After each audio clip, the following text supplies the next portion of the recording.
Hi అండి. ఈరోజు నేను తెలంగాణ స్పెషల్ సర్వపిండిని అయితే చేయబోతున్నానండి. ఫస్ట్ అయితే బియ్యపిండి తీసుకోవాలి.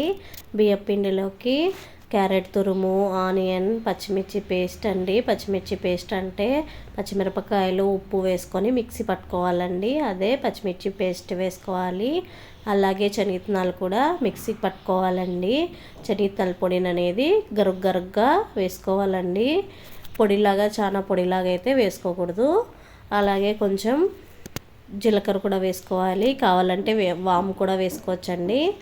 వేసుకొని చిన్నగా అంతా బాగా కలుపుకోవాలండి. కలుపుకొని కొద్దిగా వాటర్ వేసుకుంటూ కలుపుతూ ఉండాలండి.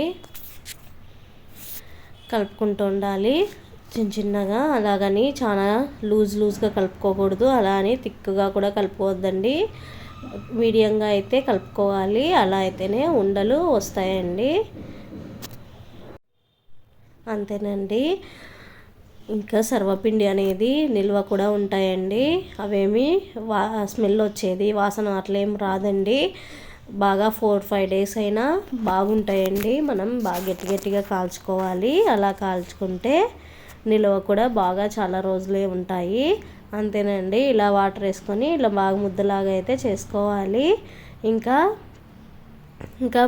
ఓలిగ పేపర్ అలా ఏమైనా కవర్ తీసుకొనేసి ఆయిల్ రాసుకొని ఇలా అయితే బాగా తట్టుకోవాలండి.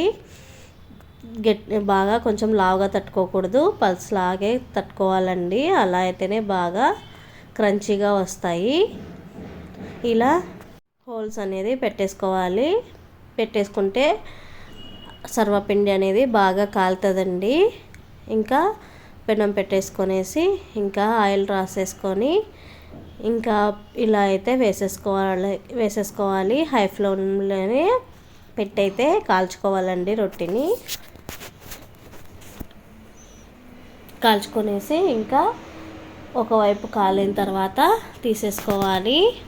తీసేసుకొని తర్వాత మీకు ఆయిల్ కావాలంటే ఆయిల్ రాసుకోవచ్చండి. లేదంటే అలా అయినా తీసేసుకోవచ్చు. ఆయిల్ రాసుకుంటే ఇంకా బాగా కాలుతుంది. టేస్ట్ కూడా బాగా ఉంటుందండి. బాగా కాలుతుంది. సర్వపిండి అనేది కూడా బాగా కాలుతుందండి. ఇలా బాగా గట్టిగానే కాల్చుకోవాలి. అంతా కూడా హై ఫ్లేమ్లోనే పెట్టుకొని కాల్చుకోవాలి. చాలా ఈజీగా అయిపోతుందండి. చాలా ఈజీ అండ్ టేస్టీగా ఉంటుంది సర్వపిండి అనేది.